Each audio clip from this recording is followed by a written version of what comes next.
नमस्कार, मैं दिनेश साहू और आज हम कुछ नया बात आपको बताने वाले हैं। खैरागढ़ श्रीगदान गंडई जिला में जो कांग्रेस पार्टी है, कांग्रेस के यूथ विंग है, इसके अलावा जो और भी विंग है, इनके द्वारा आज खैरागढ़ में प्रेस कॉन्फ्रेंस किया गया था। प्रेस कॉन्फ्रेंस में बकायदा 7 बिंदु है, वो 7 बिंदु को लेकर ताबड़तोड़ हमला किया है कांग्रेस पार्टी के द्वारा। और आज कांग्रेस पार्टी के विंग ने और कांग्रेस पार्टी ने प्रेस कॉन्फ्रेंस में क्या कहा और किसको घेरा, इसको लेकर हम आज बात करने जा रहे हैं। जिला युवा कांग्रेस के युवा नेता और जिला अध्यक्ष गुलशन तिवारी, आप जानते भी होंगे। गुलशन तिवारी एक युवा नेता है, क्षेत्र के जनहित के मुद्दों को लेकर सतत प्रयास करते रहते हैं। गुलशन जी नमस्कार। जी नमस्कार। आज जनरली आपने 7 जो बिंदु है वो 7 बिंदु को लेकर जो प्रेस कॉन्फ्रेंस किए थे, उसमें मुख्यतः एक जो बड़ा बिंदु है जो मुझे लगा कि कहीं ना कहीं खैरागढ़ श्रीगदान गंडई जिले में अवैध उत्खनन हो रही है, अवैध रेत का भंडारण हो रहा है, अवैध रेती और गिट्टी की परिवहन हो रही है। इसके अलावा जिले में कम से कम 200 ईंट भट्टे की संचालन अवैध तरीके से हो रही है।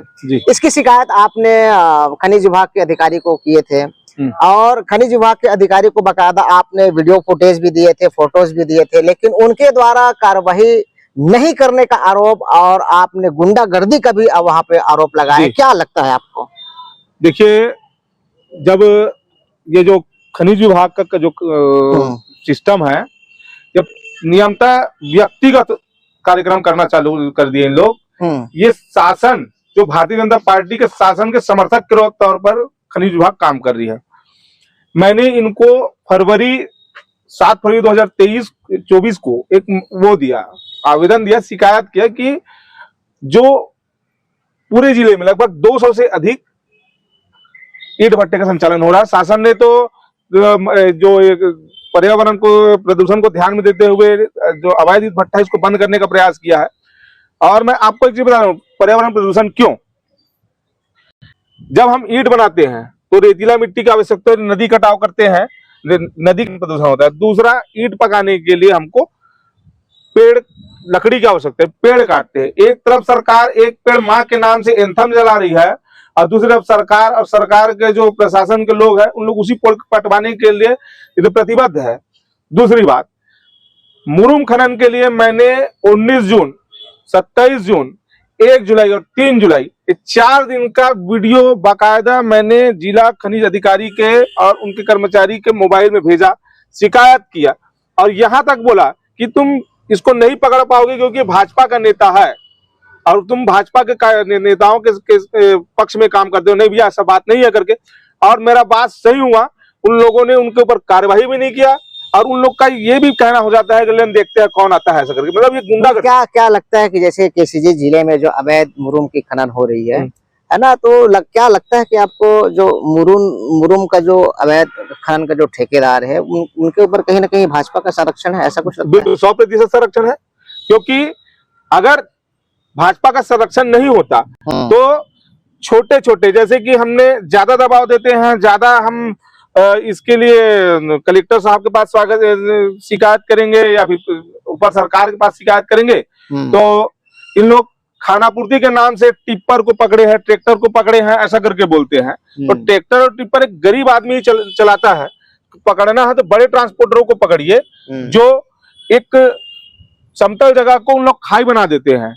उन लोग तो जो इन लोग पकड़ के जो लाए हैं, उन्हीं लोग जो खोदे हैं उसको इन लोग मुरुम घमेला उठा के एक आध छोटे ट्रैक्टरों में भरे हैं अपने घर उपयोग के लिए, उनको पकड़ के इन लोग खाना पूर्ति कर रहे हैं। एक और मुद्दा है, जिला आबकारी विभाग का आपने विरोध किया है कि खैरागढ़ श्रीगदान गंडई जिले में कंपोजिट शराब दुकान खुल रही है।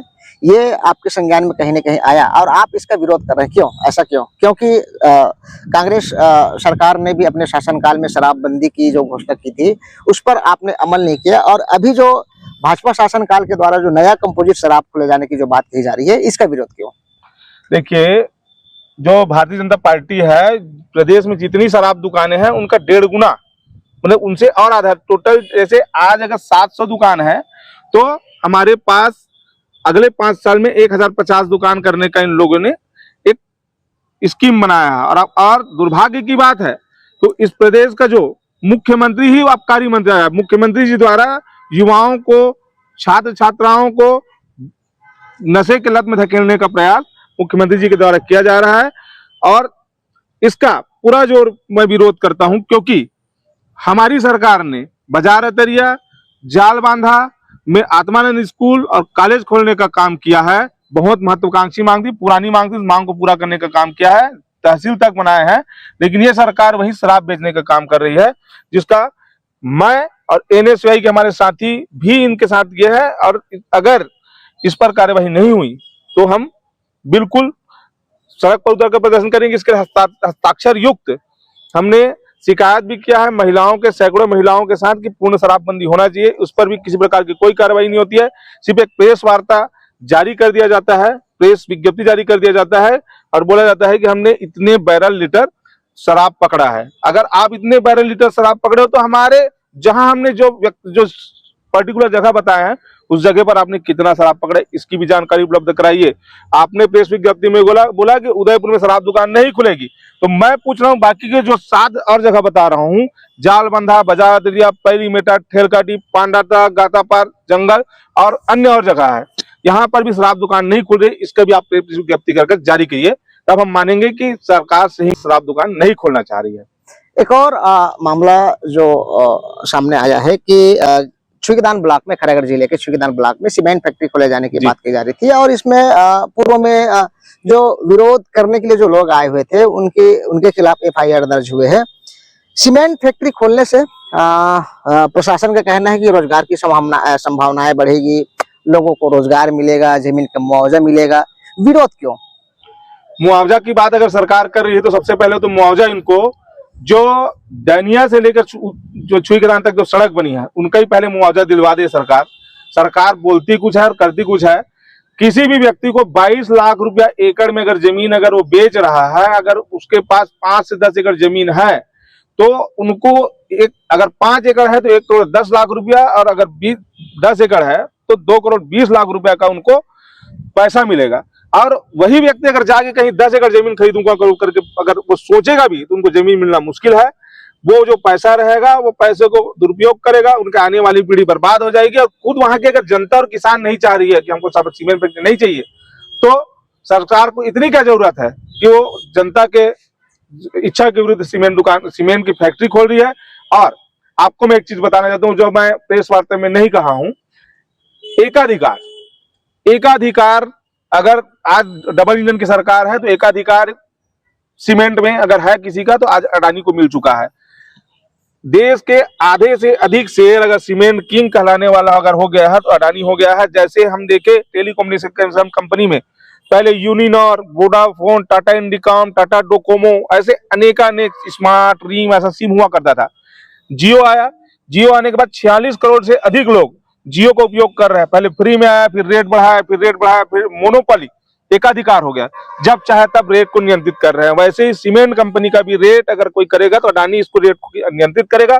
और आज जनता 22 लाख रुपए के एकड़ में अगर जमीन बेच रही है तो मेरा कहना है, मेरा मांग है कि 22 लाख एकड़ अगर जमीन बेच रही है तो उसके लिए उसको लीज में लिया जाए, और जितना उसमें मिट्टी निकलेगा और जो सीमेंट चूना पत्थर निकलेगा उसका पूरा का पूरा जो शेयर है किसानों को मिलना चाहिए। तब हम उसका समर्थन करेंगे।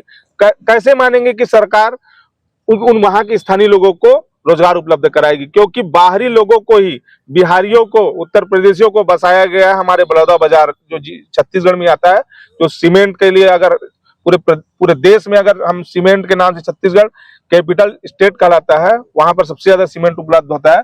वहां के लोगों को, स्थानीय लोगों को अगर नहीं मिला है रोजगार, तो क्या जरूरी है कि हमारे खैरागढ़ के लोगों को रोजगार मिलेगा? हम विरोध जनता की मांग को, जनता बोल रहे हैं हमको नहीं चाहिए तो हम उनसे हस्ताक्षर ही कराएंगे।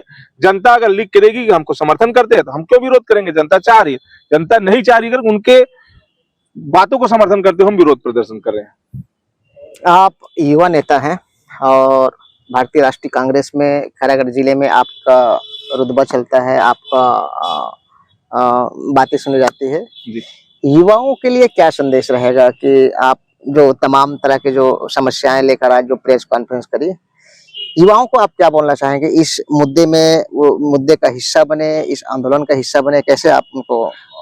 हमारे युवा कांग्रेस के साथी, एनएसआई के साथी और तमाम जो मैं लगातार पिछले 5 सालों से राजीव अमित इनकलाब, युवा कांग्रेस, एनएसआई और युवा विंग के बहुत सारे लोगों से जुड़ा हुआ हूं। उन्हीं लोगों के बीच से एक बात आई है कि भैया शराब दुकान जो खोल रहे हैं ये गलत है, इनका विरोध आपको करना चाहिए। जिस दिन जरूरत पड़ेगी हम तैयार रहेंगे। युवाओं के बातों को सुनते हुए ही ये विरोध प्रदर्शन हो रहा है। और युवाओं के द्वारा जो ये मेरे जो जितने भी जो 4 गांव जो बताए जिसके मध्य में सीमेंट फैक्ट्री खुल रहा है, उनके द्वारा ही मुझे ये डाटा मिला गया है कि कैसे किस तरीके से लोगों के द्वारा लोगों को बहकाया जा रहा है कि सीमेंट फैक्ट्री खोला जाएगा करके। तो उनके बातों को सम्मान करते ही हमने किया। और इस पूरे खैरागढ़ छुई खदान गंडई जिले में कभी भी किसी भी युवा को अगर मेरी जरूरत होगी, कोई भी किसी भी युवा के साथ अगर अत्याचार होगा, किसी का छल होगा, कपट होगा, तो वो जिला अध्यक्ष युवा कांग्रेस होने के नाते मैं उनके साथ सदैव खड़े रहूंगा, उनको न्याय दिलाने तक खड़े रहूंगा, या मैं वादा करता हूं। तो हाँ, ये है जिला युवा कांग्रेस खैरागढ़ छुई खदान गंडई के अध्यक्ष गुलशन तिवारी, प्यार से इनको रिंकू बोलते हैं, और निसंदेह युवाओं का एक प्रेरणा स्रोत है खैरागढ़ छुई खदान गंडई जिले में। आज की वीडियो के लिए बस इतना ही। नमस्कार।